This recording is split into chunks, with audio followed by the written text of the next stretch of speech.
K-Cat's in a bad situation here because her question is, what tests are best to run for legal reasons? What to do if your landlord lied and said he remediated, but you find out he didn't do it properly?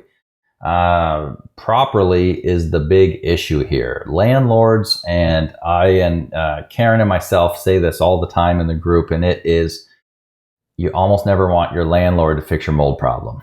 It's better to just look for a new place, because if he comes in and opens it up himself, or he hires a handyman, very rarely do places have proper inspections, hire certified remediators that know what they're doing.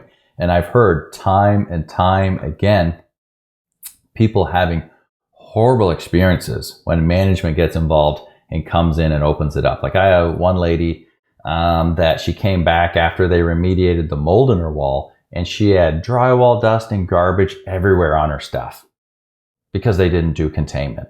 So they literally opened the wall and just let everything pour out. Okay. Got another lady that shared in the group pictures where their containment was kind of put up, but it didn't go to the floor and wasn't taped down. So there was essentially no containment.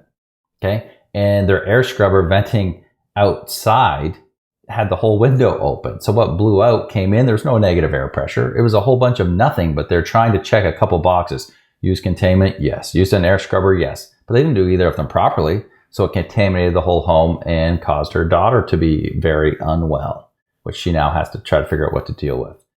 We had another situation where a leak was opened up by someone that didn't use containment, and the people can't even live in their house now because it unleashed a hellish horde of mycotoxins, spores, fragments, and water damaged bacteria. So I'm saying this to scare you a little bit, that when it's not done properly, it can make things worse. But your question was, which tests are best to run for legal reasons?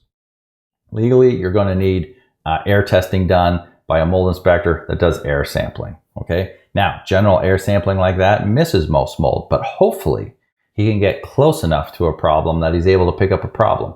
They don't take the ERMI because all big corporations and insurance companies love air testing because it misses most mold. So this is why it's very hard to prove you have a problem. You'd have to hire a mold inspector. You have to come do an air test. And because they miss 95% of mold, you got to get them as close as you can to a problem to try to pick up some toxigenic and problematic molds.